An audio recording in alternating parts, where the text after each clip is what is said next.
second. There's like a 30-second delay, but this thing's moving now. Anything. Brian, you're our guy. Krista says we can hear you. Thanks, guys. Oh man, We are live. Our audio wasn't microphone working. quit working. Oh, all of she's those back. compliance updates.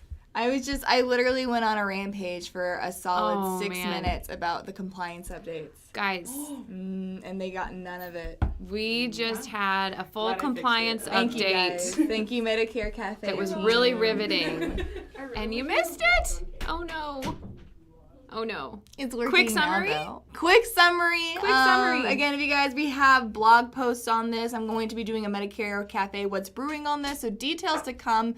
Quick summary, and in the edit, we'll have to go back and edit out all the beginning so people don't think they're crazy. I'll work on that later. But quick summary of what's going on in compliance is that if you are doing non-face-to-face sales, if you're doing Zoom meetings, telephonic meetings, whatever the case may be, if you're not belly to belly with the consumer, your sales meeting will have to be recorded, telephonic or, again, virtual with the webcams.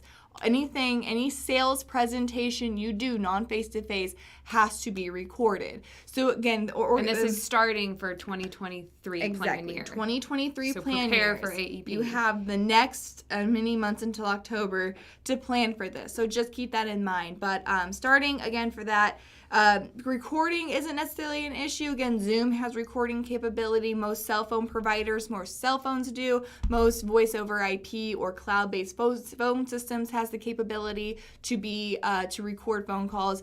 The complications is going to come from actually storing that recorded data and making sure that you have to record every phone call because you never know what phone call is going to end in a sale or a sales presentation. The only ones that you have to store for 10 years are ones that you discuss Part C and Part D. Brian said, "Whoa, now I wish I still couldn't hear you." That's fair. That is very fair, That's Brian. fair. Yeah, 'Cause that's this what is I not asked fun. her. I said, I just had a call from a new prospect this morning, and I said, so when I call her back to see what she wants, she could just be wanting to set up an appointment, but I don't know where that's going to lead. Record it just to be safe. Record everything. Again, you only have to keep what's the recordings for 10 years if you discuss Medicare Advantage or Part D. So, yes. So, again, guys, thank you so much for your patience with us. We did figure out how audio works. That's, that's not weird. I would like to say we're not professionals at this, but we kind of are supposed to be. We're supposed to be. We're still learning. There's got to be just a longer learning curve to YouTube. It's not like a, yeah. And we are just terrible millennials. Let's just be honest. We are the worst We're millennials. the worst, We don't actually, know. the worst. We don't know how to stream. We No. don't know how to make the attention go on us. We don't know how YouTube works. We are the world's worst millennials, and that's okay. But happy Tuesday, everyone. Good morning. Tuesday. Welcome to the cafe. Mary, before we jump into today's topic, and I do have a hard stop at 10:25, so we'll have to put this in on a little bitty space. But Mary says, is Senior Marketing Specialist thinking about adding recording capabilities to Medicare app? So Medicare app is a part of Medicare Center, which is an Integrity-owned exclusive tool. And that's actually what my 1030 is for, is to talk about what's going on with Medicare Center and the updates coming up with their CRM. There you go. So more details Stay to come on tuned. that, Mary. Okay, so let's get into today's topic, which is setting up your week for success and talking about specifically time blocking. I love this. This is something that I'm incredibly passionate about, but it's actually an idea that you had, Carrie. I love anything in the organizational realm of time blocking, scheduling. Yeah, whether it's my weekends. I am not a fly by the seat of my pants kind of girl. I'm not. I would figure somebody like you, because you do live and die by time blocking. That's how you you're not a stay-at-home mom because you're working, but some of the some of your days, 2 days a week, you're a stay-at-home mom. You have 2 young kids, 2 little beautiful girls. Your husband has a full-time job, so you literally don't have the time to be as successful as you are.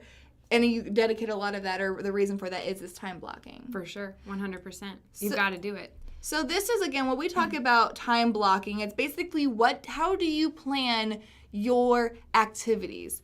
Do you plan by the hour? Do you know, again, what you're going to do hour by hour?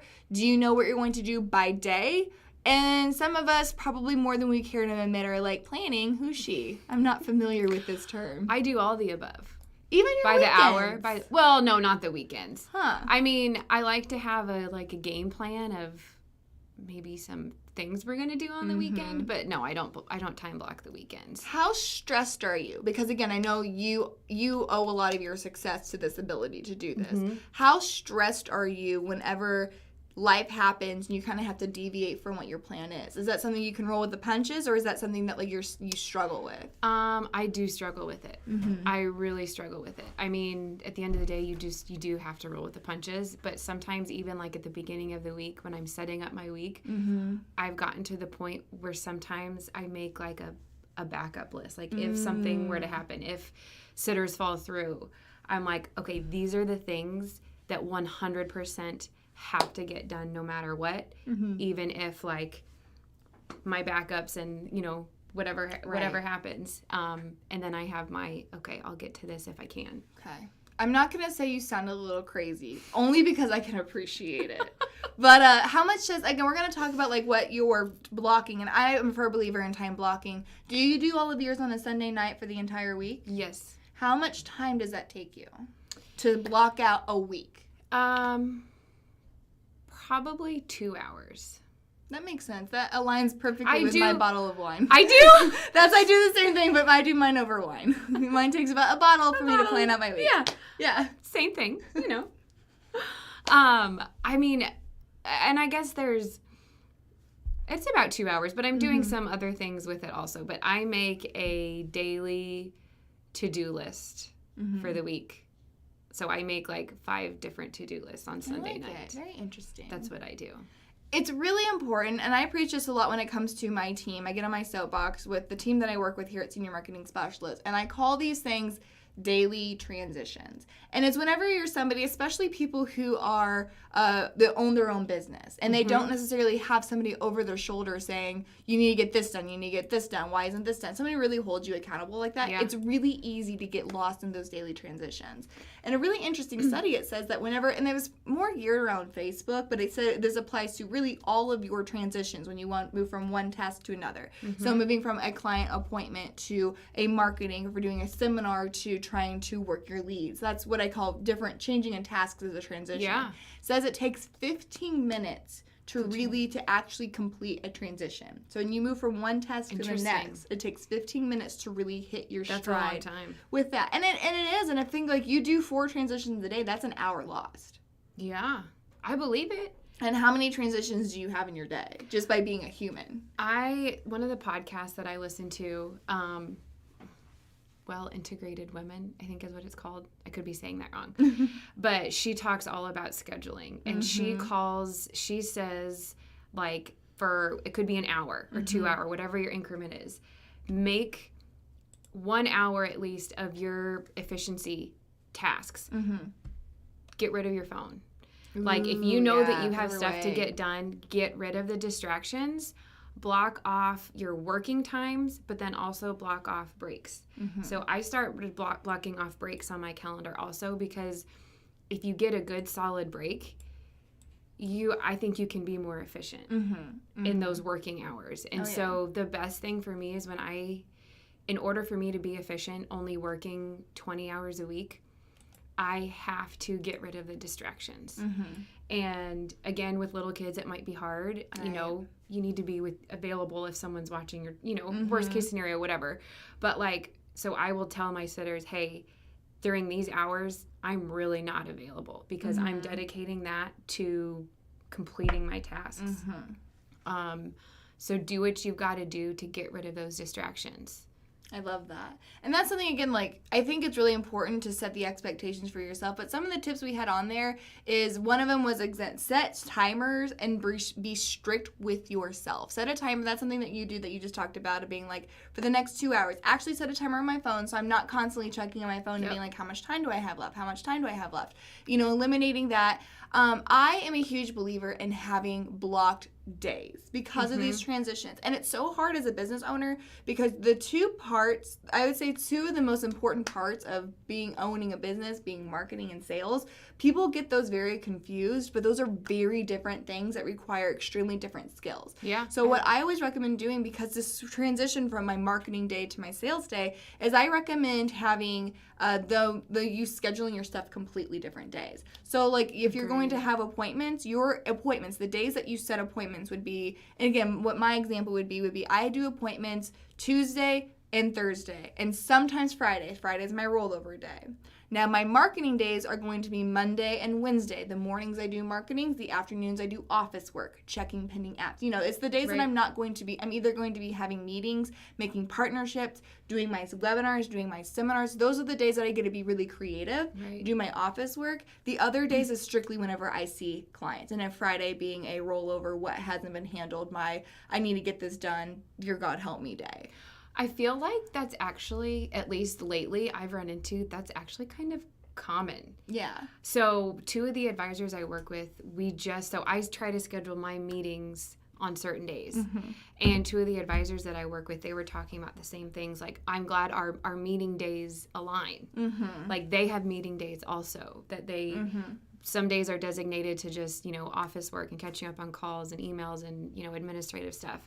Other days are solely just for their meetings. Do you feel like that's common industry-wide? I was surprised to that I'm hearing this more and more. I think what it comes down to is agents, number one, you need to understand that your time is value. A lot of people, again, you understand I'm not spending money doing this. I'm not spending money doing these activities, so it's not costing me anything. But your time is valuable, and you need to have a monetary value to your time. So making sure that you are kind to yourself and allowing yourself to go and grow your business organically, work the leads, things like that. Do the side of the business that's not just sitting across from somebody writing an application. Right. Do the stuff that actually grows your business, the marketing side of things. I wish more agents would. I think a lot of agents are, especially starting out, and I think you'll go through stages where when in the beginning, you kind of have to be able to do it all at once. You don't really have the luxury of, you need to make time for that luxury, but you have to be much more flexible because you need to prove your value to your clients to build referrals. So a lot of them I'll meet you whenever, I'll meet, a referral partner whenever. I need to be really flexible. So you kind of start that way. But you really need to just start making sure that you are valuing your time. Part of that means is having a schedule that works for you, right? That works for your model, and a schedule that helps you with your growth goals. So again, to answer your questions, it was a really long-winded answer to say it's not it's not happening as much as I would like it to, but I just don't think agents know it's an option to do that because you kind of want to be wherever you're at, Do you, and I kind of know your answer to this, but are there certain tasks that you procrastinate on, over and over? One of them would be making the slides for Medicare Cafe this morning. So usually I try to make the slides on a Friday. I send them to Carrie on Friday afternoon. I wasn't trying to call you out. There's more to this question. Lately it's been Tuesday morning. So this morning I texted Carrie. I said, hey, using my poor time management skills, I sent you the slides about how to manage your time. You're welcome. So there are things, but I find myself, the things I don't want to do are the things that I the things I'm I need to call somebody back that is pissed. They feel like they had poor customer service. You haven't heard about eating the frog? Somebody's heard of eating the frog. Eating the frog. This is news to me. That is a total Clint Geyer metaphor. I remember Bobby Richardson said something used to have a picture of a frog. You know what? Why don't you go? A frog. Well, I'm not going to explain it right. Somebody maybe can explain this better. But it's eat the frog. No, if there's something rip off the Band-Aid is another way to say it. Well, that's more commentary than eat the frog. Eat the frog. If you've got a hard call to make, just eat it. Yep, I have the book. That's it. It's a book. Mary says it's a book. I don't remember what the book is called, but you just got to eat your frogs. Eat the frog? Okay. My question about procrastination, though, got me thinking about, again, that podcast I listened to. She was talking about how if there are certain tasks that you're procrastinating on, think about why you're procrastinating. It usually can fall into 2 different categories. Number one, it's just the these are the tedious things that, like, you don't want to do, like you said, but they just have to get done. Or a different category of it's not filling your cup. Like, you don't want to do this. Like, it's not benefiting you, really. And so think about that if you're procrastinating something. Like, making these slides, you just got to do it. Just got to do it. But, like, is there something else you're procrastinating on, and it's because maybe you're not benefiting from it, or your business isn't? And if that's the case, like, that you're not being efficient. Sure. No, like, get rid of that task, maybe. And a lot of times, things that, like, I'm dreading doing, it always is worse in my mind than what actually happens. Oh, for sure. Very rarely does it go the way that I expect it to go. Yes. I have won so many fights and prepped for so many fights, like, while I'm taking a shower, and then I show up and they're like, oh, no, that's fine. I'm like, I worked really hard to plan this. Can you argue just a little bit?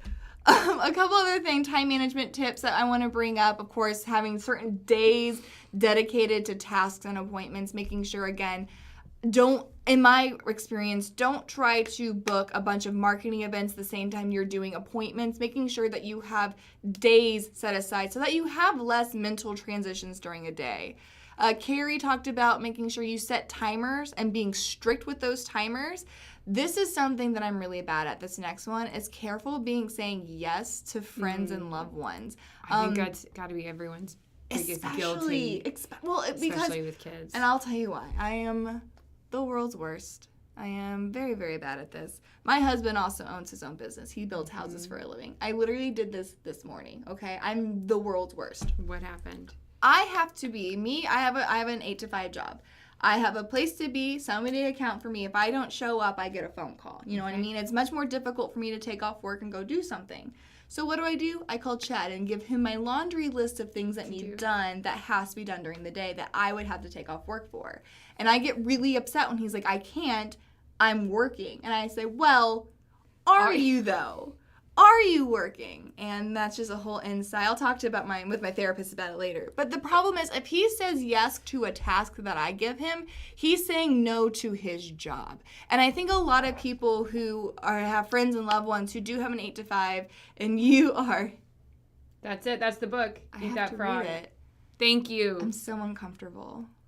So uncomfortable. But a lot of friends, again, who come in and or again, if you have any friends or loved ones that they, don't have I say luxury, it's not a luxury. I always say people who are insurance agents work 80 hours a week so they don't work 40 for someone else. So you're still actively working, but you just don't have somebody to hold you accountable the way that I do. I have a boss that watches if I'm here or not. And so being careful that, like, yes, you have to say no. Don't tell my husband, because if he tells me no, it's not going to be okay. But you have to say no when people say, hey, why don't we do this? I know that you kind of make your own schedule because you need to hold yourself accountable with time management. That was just a really deep look into me being a terrible wife. I was having a conversation with somebody about this, just time management in general. And she was like, I sometimes get frustrated about people always telling me to, like, plan and plan and plan. And she was like, I'm someone that does better flying by the seat of my pants. That's anxiety. And that gives me anxiety. I feel like maybe 80% of people that would give anxiety. But, like, if you are somebody that functions better, like, I guess maybe get in tune with how you function.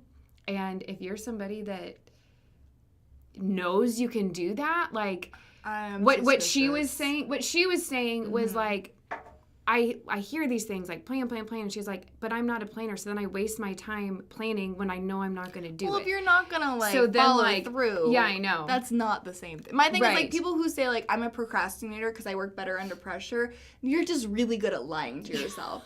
Hi, I'll see you at the meetings. I'm also that person that says I procrastinate because I work better under pressure. You're lying to yourself. I agree. You're just giving yourself those excuses. So we've got a question from Terry. If you schedule days for appointments, do you think we could report that day as sales event? There's supposedly a procrastinator club that if you feel the paperwork quickly, they don't want you. I like that. Okay, so Terry's saying, like, can I have, like, a sales event hold me accountable? Maybe is that what you're asking, Terry? I always say be very cautious when you're registering things as sales events because then, like, CMS is in your business. Yeah. So if you don't have to register things as, like, true CMS-approved events, and, like, don't. Maybe that's not the right answer. Maybe that's not the compliance answer. And Brian said that she Care Bear. Love it. That actually has been my nickname since I was little, Brian. The audio in daily spelling was wrong. Me? He was calling you out. I think you had an E. Well, I did make the slides this morning. Because of my poor time management skills. Because I work better under pressure as a procrastinator. For certain things, you know. No.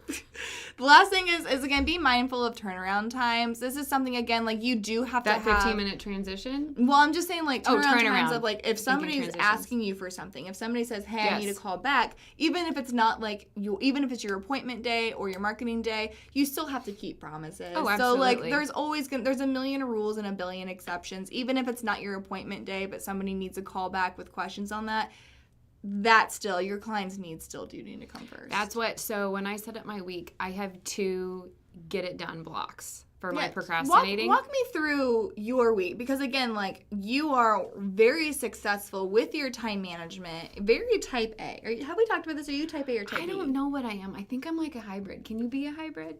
That's a very, like, type A thing to say. No, type A's would know. Maybe you're like me, a type B with type A tendencies. Yeah. But you are so good at this. Walk me through what your week looks like.